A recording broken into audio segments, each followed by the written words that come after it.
गुलाबथी में डॉक्टर भीमराव अंबेडकर की जयंती के अवसर पर शोभायात्रा का आयोजन किया गया। शोभायात्रा का शुभारंभ मुख्य अतिथि राज्यसभा सांसद सुरेंद्र सिंह नागर ने फीता काटकर किया। इस मौके पर क्षेत्रीय विधायक लक्ष्मीराज सिंह भी मौजूद रहे।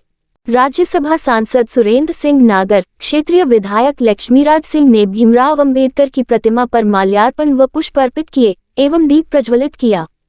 राज्यसभा सांसद सुरेंद्र सिंह नागर ने अपने उद्बोधन में डॉक्टर भीमराव अंबेडकर को दलितों, वंचितों व गरीबों की शिक्षा व उत्थान के लिए एक आदर्श बताया।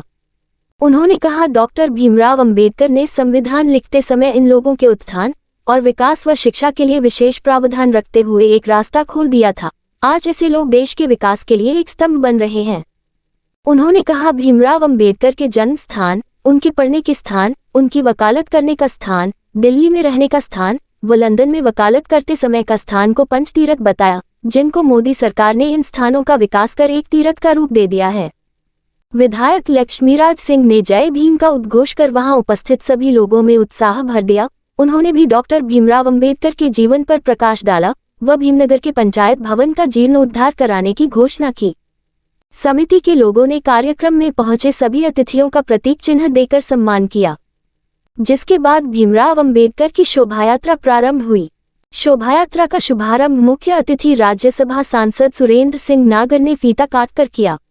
शोभायात्रा में दर्जनों आकर्षक झांकियां एवं बैंड बाजे शामिल रहे। शोभायात्रा नगर के विभिन्न मार्गों से होकर गुजरी।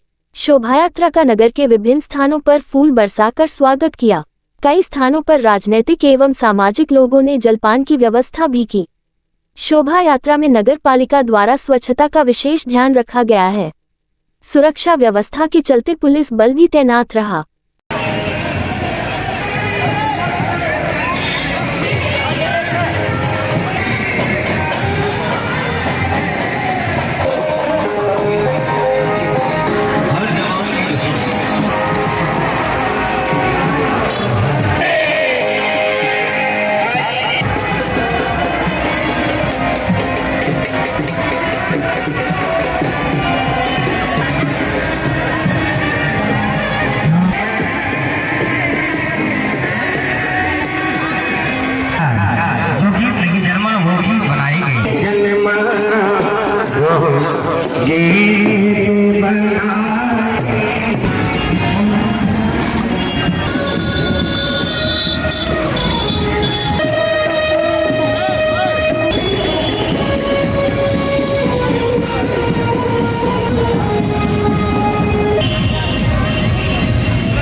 गरीब परिवार में पैदा हुआ व्यक्ति,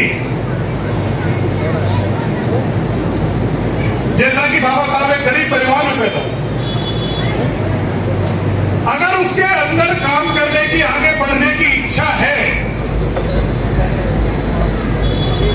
तो विपरीत परिस्थितियों में भी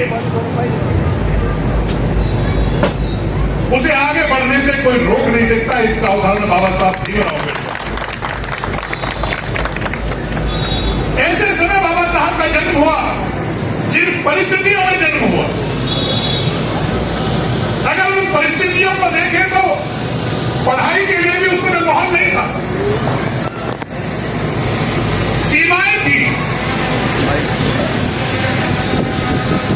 सामाजिक वातावरण बहुत खराब था। लेकिन ये बाबा साहब जिन्होंने ना उन विपरीत परिस्थितियों में आगे बढ़ने का निर्णय लिया और इस देश में नहीं दुनिया की बेहतर से बेहतर शिक्षा लंदन में जाकर कानून की डिग्री उन्होंने प्राप्त की और जो शिक्षा उन्होंने प्राप्त की उसका लाभ केवल उसका लाभ केवल बाबा साहब तक सीमित रहे। ये नहीं थे बाबा साहब, भारत रत्न बाबा साहब की जो शिक्षा थी वो इस देश के लिए काम आई, इस देश के वंचित शोषित दलित वर्ग के लोगों के लिए। जब बाबा साहब को मौका मिला, ड्राफ्ट कमेटी कॉन्स्टिट्यूशन, देश आजाद हुआ, देश के सामने विपरीत परिस्थितियां थी, जो लोग आजादी देकर चाह रहे थे, जो गुलाम थे हम जिनके, उन्होंने एक ऐसा इंतजाम इस देश के साथ किया था, वो ये मान के चले थे कि देश, हिंदुस्तान देश की आजादी के बाद ये विखंडित हो जाएगा, टुकड़े टुकड़ों में बट जाएगा। लेकिन हम सौभाग्यशाली हैं कि हमें बाबा साहब भीमराव अंबेडकर जैसे व्यक्ति, महामानव, हमारे संविधान की ड्राफ्टिंग कमेटी का चेयरमैन बनने का उन्हें सौभाग्य मिला।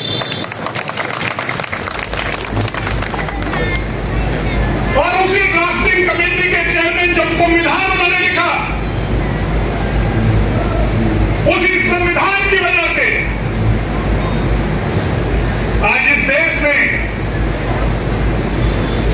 दक्षिण से लेकर कन्याकुमारी से लेकर कश्मीर तक अगर भारत को एक किसी ने बांध के रखा है, एकता में बांध के रखा है, तो बाबा साहब के दिया हुआ संविधान के कारण आगे। बाबा साहब ने जब संविधान बनाने की बात आई तो उन्होंने कहा वोट का अधिकार। इस देश में पहले तो कुछ लोगों के पास वोट का अधिकार था, ये बाबा साहब है जिनकी वजह से इस देश में हर व्यक्ति को जो 18 वर्ष से ऊपर का है उसको वोट का अधिकार मिला। ये अगर किसी की वजह से मिला, चाहे वो करोड़पति है, चाहे वो अरबपति है, चाहे वो काम करने वाला व्यक्ति है, वोट का अधिकार एक है अगर किसी ने देने का काम किया। और दुनिया में आज भारत विश्व का सबसे बड़ा लोकतांत्रिक देश अगर बना है तो बाबा साहब भीमराव अंबेडकर के संविधान के कारण बना। दुनिया का सबसे शक्तिशाली लोकतंत्र आज भारत है। बाबा साहब ने जब संविधान लिखा तो बाबा साहब को ने बराबर का अधिकार सबको मिले। जिन लोगों को जो पीछे रह गए थे उनको आरक्षण के माध्यम से शिक्षा में अधिकार उनको मिले और राजनीति में उनकी हिस्सेदारी हो। इसको लेकर इस देश में बड़ी बहस हुई। अंत में बाबा साहब की जीत हुई और उस संविधान में आरक्षण, राजनीतिक क्षेत्र में रिजर्वेशन और शिक्षा के क्षेत्र में जो लोग इस क्षेत्र में पीछे रह गए थे उनको बराबरी पर लाने के लिए बाबा साहब ने अधिकार संविधान के माध्यम से हमें देने का काम किया। और हजारों लाखों आज ऐसे व्यक्ति हैं जो संविधान की इस प्रावधान के कारण जिनके सामाजिक परिवर्तन आया, जिनके परिवारों में समृद्धि आई है, उन्हें आगे बढ़ने का मौका मिला है, ये बाबा साहब के कारण हुआ। बाबा साहब का संदेश आज देखिए, मैं तो खुशी है यहां आने का मौका मिला। बाबा साहब के संदेश लिखे हैं, पढ़ लो। एक एक संदेश। शिक्षा ही सफलता की पहली सीढ़ी है, बाबा साहब ने सिखाया।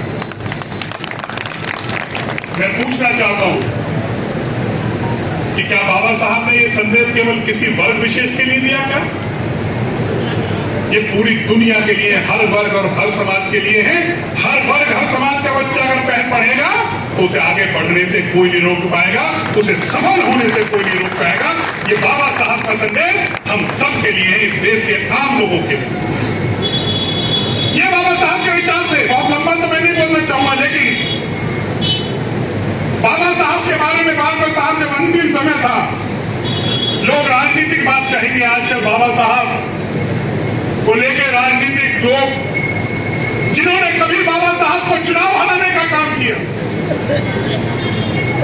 जिन्होंने कभी बाबा साहब की इज्जत नहीं की, जिन्होंने बाबा साहब को कभी लोकसभा में जाने नहीं दिया, जिन्हें बाबा साहब को मजबूरी में इस देश के पहले कानून मंत्री के रूप में इस्तीफा देना पड़ा। दुर्भाग्य है आज वो लोग जिन्होंने उस समय जवाहरलाल नेहरू ने जब बाबा साहब ने आरक्षण की बात की थी, उसका विरोध करने वाले कौन थे? उसका विरोध करने वाले और कोई नहीं थे। इस देश के पहले प्रधानमंत्री जवाहरलाल नेहरू थे, जिन्होंने कहा कि इसका आरक्षण नहीं होना चाहिए, इससे देश का नुकसान हो। आज वही लोग संविधान, बाबा साहब का संविधान लेके घूम रहे हैं। आज वो बाबा साहब का संविधान पढ़ा तो नहीं है, लेकिन अंदर खाली पेजों से लेकर घूम रहे हैं।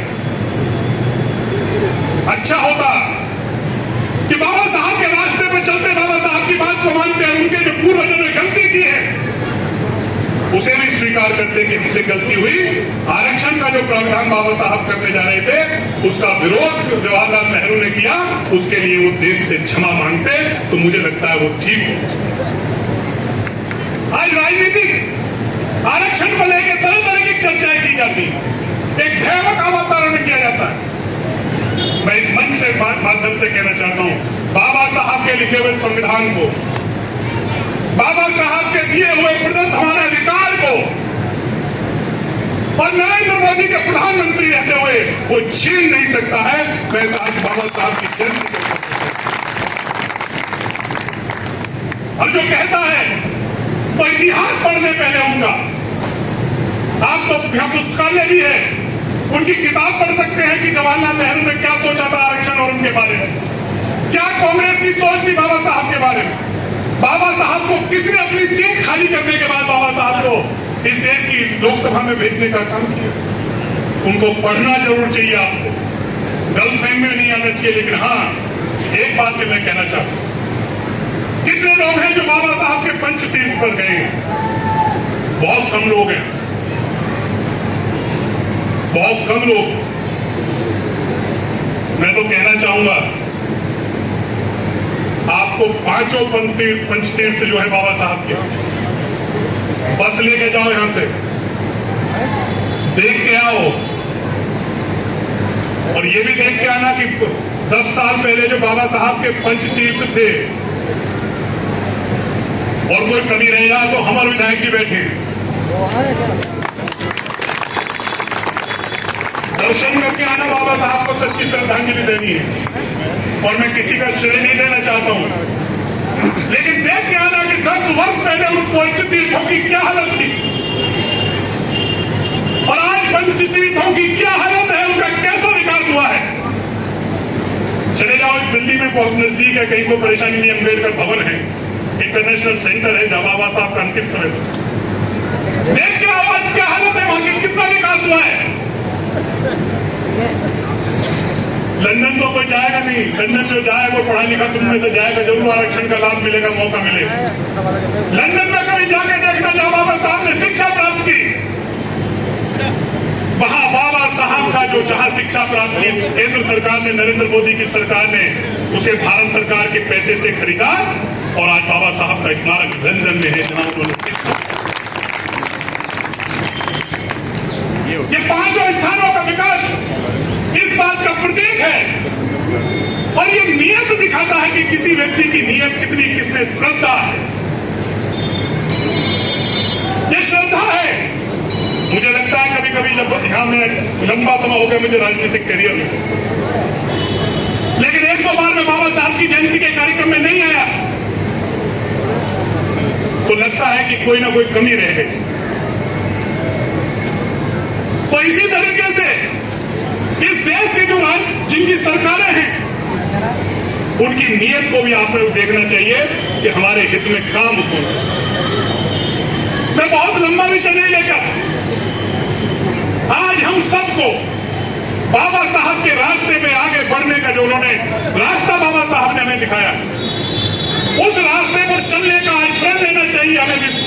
उस रास्ते में हम सब लोग चलें, उनकी किताबों को पढ़ें, उनके विचारों को आगे बढ़ाएं। केवल राजनीति के लिए बाबा साहब का अगर हम इस्तेमाल करेंगे तो बाबा साहब के साथ यह अन्याय है। वो लोग जो आज संविधान लेके चल रहे हैं, आखिर किसने रोका था बाबा साहब को भारत रत्न देने के लिए? बाबा साहब को भारत रत्न कब मिला? इसके बारे में पूछना चाहिए कि कुछ ऐसे लोग आते हैं, बाबा साहब को भारत रत्न बहुत पहले मिलना चाहिए था, आखिर मिल क्यों नहीं?